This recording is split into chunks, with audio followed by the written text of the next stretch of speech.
Tonight on CFTK-TV News, Valhalla Fest is making its return. Terrace's downtown area is set to open some new toilets soon, and BC Transit recently put out its latest transit All-Stars list.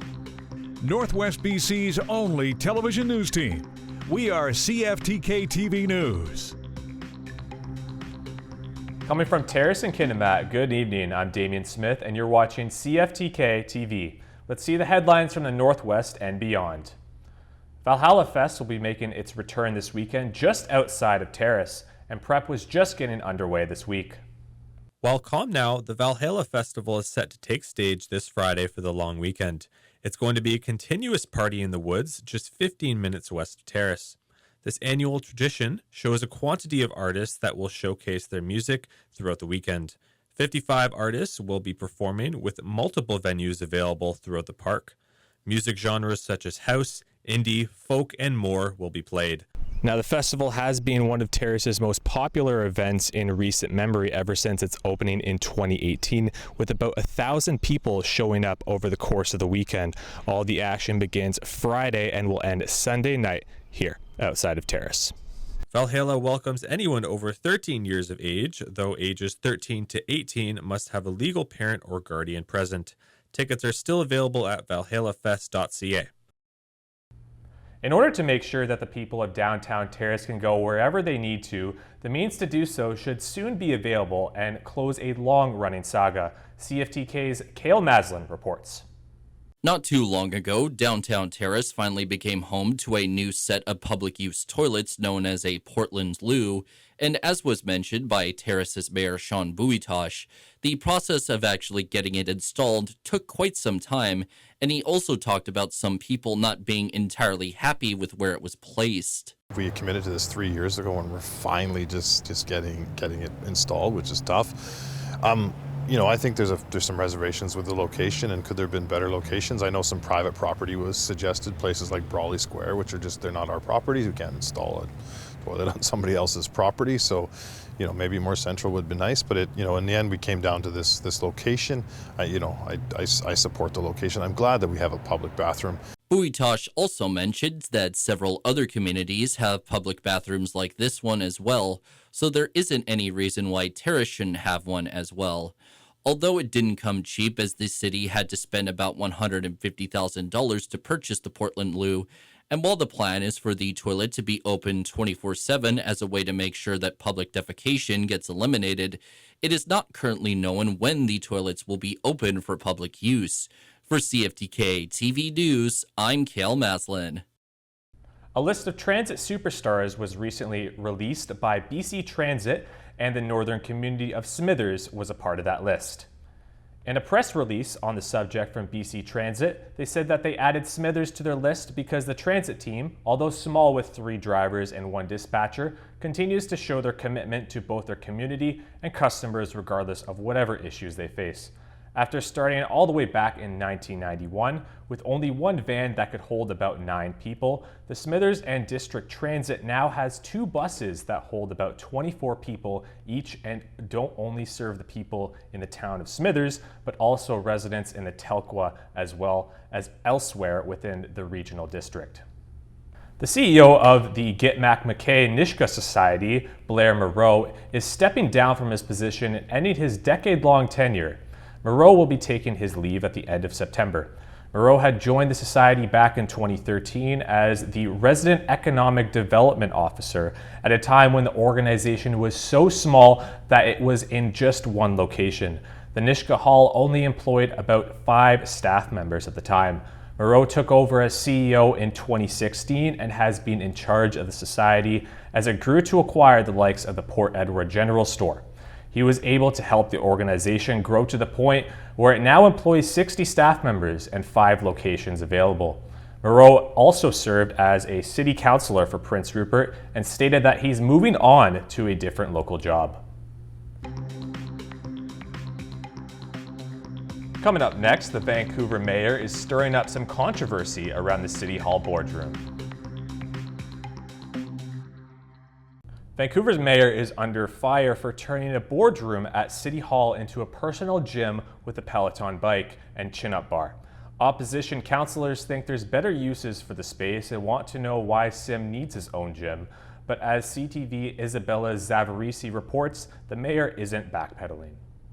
From vibes and swagger to gym gains. I have favorite trainers. Mayor Ken Sim turned a public boardroom at City Hall into his own gym, a move that's drawn criticism from some councillors. Hey, physical fitness is a great thing. I could probably use some time in the gym myself, but the reality is this is taxpayer space. This is, city business space, not personal use space. And that's my issue. Green councillor Pete Fry posted a photo of the gym to social media, calling it, I rather cheekily called it Ken's Mojo Dojo Casa House. Oh, this is no longer Barbie's dream house. This shall henceforth be known as Ken's Mojo Dojo Casa House. It drew instant reaction online, with one person suggesting one needs to warm up before a full day of swaggering. It is absurd in a public building like this where our office space is constrained. This was a well-used shared boardroom. Sim says the meeting room wasn't an ideal space because it isn't soundproof. We actually hold very serious meetings here that are super confidential. He says he paid for the gym equipment himself and that it's open to any councillor to use. I don't have access to that hallway anymore. Despite having a fitness facility at City Hall, Sim claims he uses this gym daily. Although screen grabs from the Peloton app suggest otherwise. You only use the Peloton 5 times here. There's also like weights in there, there's rubber bands, there's a dip machine, there's a hanging bar. So, but some of those hits were 2-hour hits. The mayor is adamant the gym wasn't done in secret and chalks the whole thing up to plain politics. And they like to, make stories out of things that are small, and we're focused on building a great city. Voters will have to decide if they're into that kind of Kenergy. Isabella Zavarisi, CTV News, Vancouver. 2 people have been killed in a head-on collision that closed Highway 1 in West Vancouver overnight. Police say one of the drivers was going east in the westbound lanes. CTV's Shannon Patterson reports that it's not the first serious wrong-way crash on this part of the highway.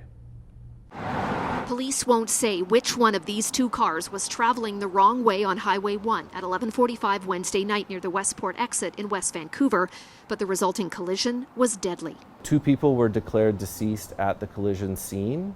3 people were transported to a local hospital with serious but non-life-threatening injuries. Collision investigators aren't revealing which car the victims were traveling in or where the wrong-way vehicle may have entered the highway, only that it was traveling eastbound in the westbound lanes and there were no calls to 911 before the crash. From what we have determined, the primary cause of this collision is that we have a vehicle traveling the wrong way on the highway. The circumstances that led up to that continue to be under investigation. Because of the significance of this event, we want to be absolutely certain that when we release what we believe to be a clear picture of the pre-collision events, that they are accurate and that we have released that information affording all dignity to those directly affected by this collision. It's not the first catastrophic wrong-way collision on this part of Highway 1. In September 2022, 6 people were injured, 2 of them critically, when this camper van drove the wrong way and caused a multi-vehicle chain reaction crash. A 29-year-old woman is now facing 5 charges of dangerous driving causing bodily harm in that case. Road design is designed with a purpose to prevent these types of events from occurring. The images that are being circulated clearly indicate how traumatic and catastrophic 2 vehicles traveling in opposite directions can cause. Police don't believe alcohol was a factor in this deadly collision. They're appealing for witnesses and dashcam video as they try to determine why it happened. Shannon Patterson, CTV News, West Vancouver. Turning to tonight's weather, the North Coast should see a chance of showers and a low of 11 degrees. The Terrace and Kitimat area will deal with some mainly cloudy conditions and a low at 11 degrees. And the Bulkley Valley and Lakes District is likely to deal with a good chance of showers and thunderstorms with a low of 10 degrees. On the North Coast, the week should consist of mostly cloudy and possibly some rain, while the high shifts from 15 to 16 degrees. In the Terrace Kitimat area, their upcoming week is set to deal with some rain and clouds at the start, but the sun will come for consecutive days in a row in the 20s. In the Bulkley Valley and Lakes District, the next week or so should get pretty much all sun with partially cloudy conditions along the way. The high of 24 degrees will be on Thursday. Now let's check out the highways. You can visit Drive BC for the latest, up-to-date conditions, and as always, drive safe out there. Highway 16, there is some utility work, bridge maintenance, road maintenance work, roadside brushing, road construction work, and mowing. Highway 37 has some paving operations, bridge maintenance, frost heaves, roadside brushing, and more maintenance. And the Nisga'a Highway is dealing with some bridge maintenance as well at the moment. And this is what the roads were looking like this afternoon around the region from the view of the province's highway cams.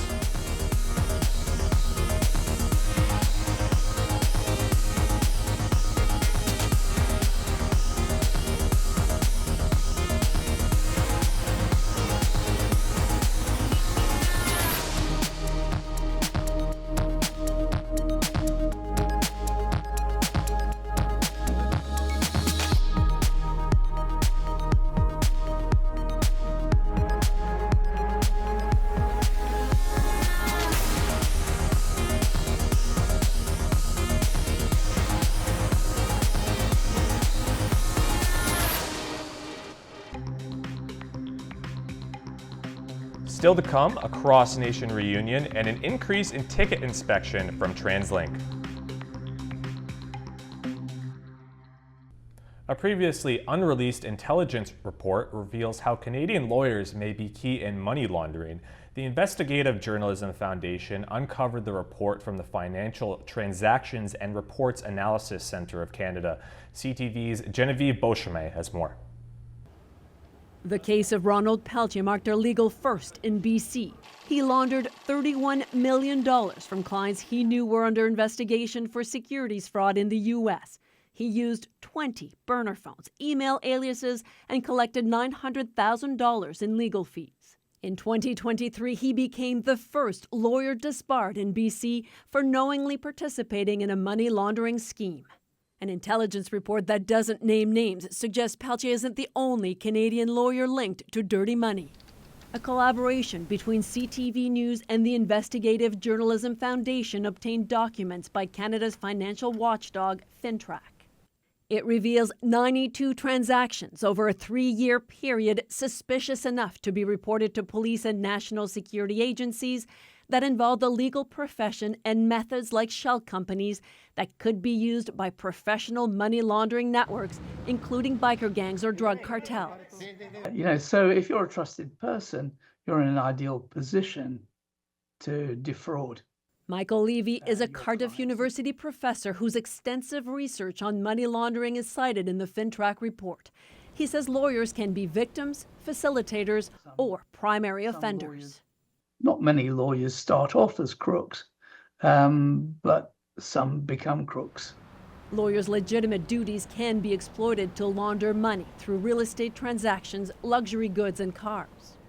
But while banks, casinos, and real estate brokers are required by federal law to report suspicious transactions to FINTRAC, lawyers are not. They're self-governed. Their law societies set up anti-money laundering rules and conduct investigations. In a statement, the Federation of Law Societies of Canada says it shares information with Finance Canada, and that law societies have powers and tools, including the power to compel production of information protected by solicitor-client privilege that far outstrip those available to FINTRAC and law enforcement agencies. But some experts and an international watchdog argue lawyers do have to be part of a national reporting system in order to properly fight money laundering. Genevieve Beauchemin, CTV News, Montreal.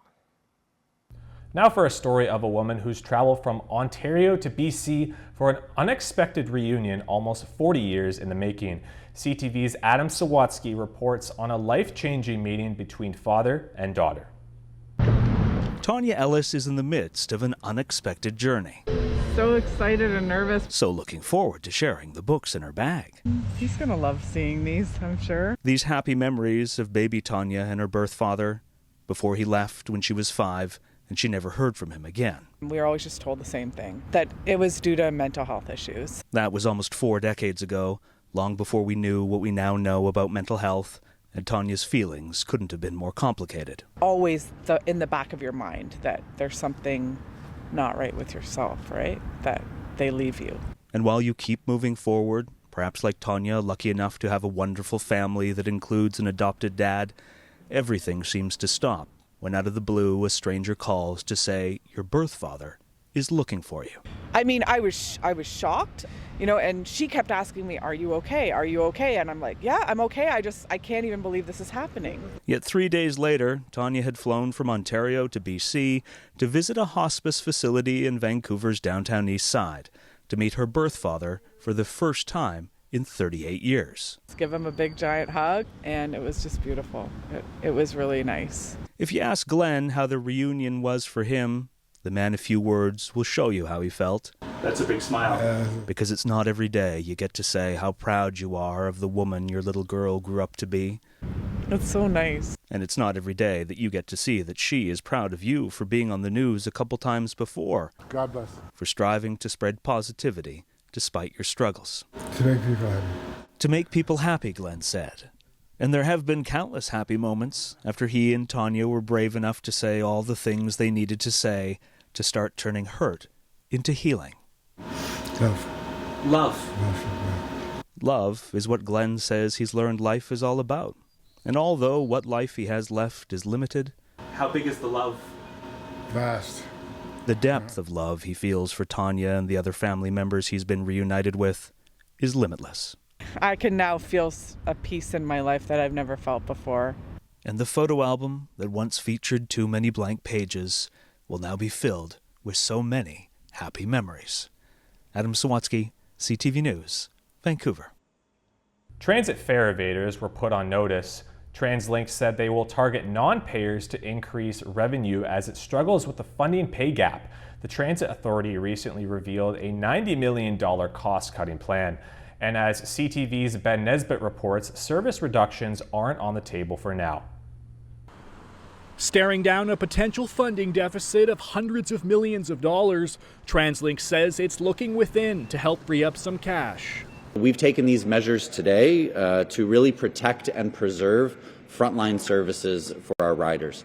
With the help of an outside consulting company, TransLink says it's cut $90 million from its budget by eliminating jobs, hiring less third-party contractors, and increasing fare evasion enforcement, among other things. The transit provider says it has avoided cutting services, which makes up most of its budget.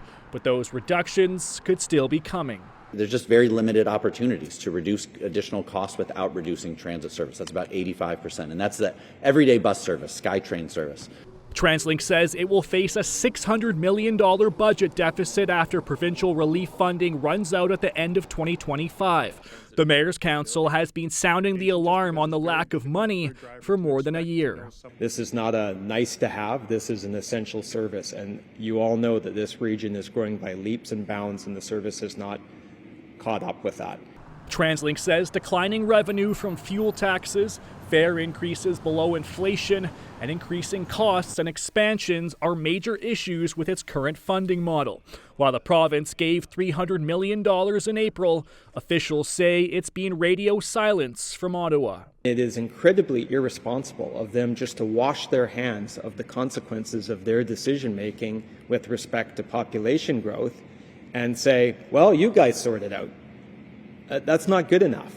CTV News reached out to the federal government for comment, but we have yet to hear back. Ben Nesbitt, CTV News, Vancouver.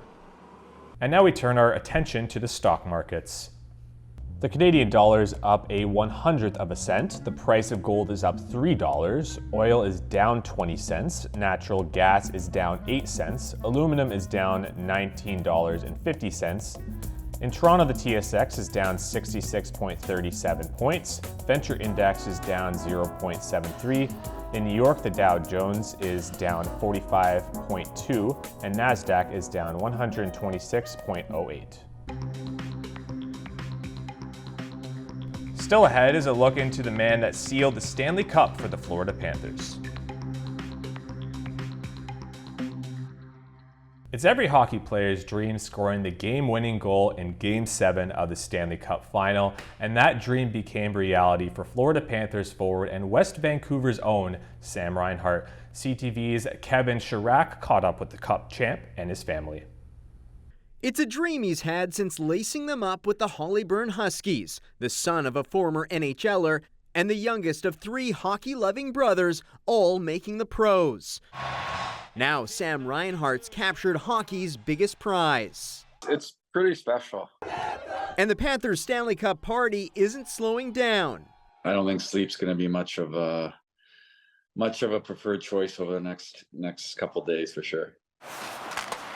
The 28-year-old scored 10 goals in the playoffs, but none bigger than this. To the right circle, a shot, and he scores! Sam Reinhart! You can't script it any better than that. It would hold up as the game winner, sealing the Panthers' first cup in team history. I'm not a crier, so I didn't cry. I don't know. There's a lot of cheering. I don't think it's really sunk in yet. It's been a whirlwind the last couple days. We're going to keep enjoying it. They beat Russia in the final in that. His parents saying their son's success took a village, crediting the West Van hockey community. Sure, our family has sacrificed and done a lot, but we also had 3 boys in hockey, and we sure relied on a lot of our neighbors and friends to help us. Paul Reinhart played more than a decade in the NHL, his son now etching the family name on hockey's holy grail. As a father, I can't imagine anything, including winning it myself, that would be better than having one of your sons win a cup. Reinhart says he'll be bringing the cup home to West Vancouver to celebrate with friends and family this summer. Kevin Chirac, CTV News, Vancouver. BC's power utility is set to provide first ever rebates for the installation of rooftop solar and battery storage systems for homes and businesses only. A statement from the Ministry of Energy, Mines and Low Carbon Innovation said eligible homeowners can receive BC Hydro rebates up to $10,000 for installing a qualified solar and battery storage system together. The Crown utility is also introducing rebates for apartment buildings, schools, community organizations, local governments, First Nations, and small businesses that could total up to $150,000. Chris O'Reilly, BC Hydro's CEO, said investing in systems puts BC on the path to meet power demands, and that's why they're taking action to source clean energy now. That's all our news for now. From everyone at CFTK-TV News, I'm Damian Smith. Thanks for watching.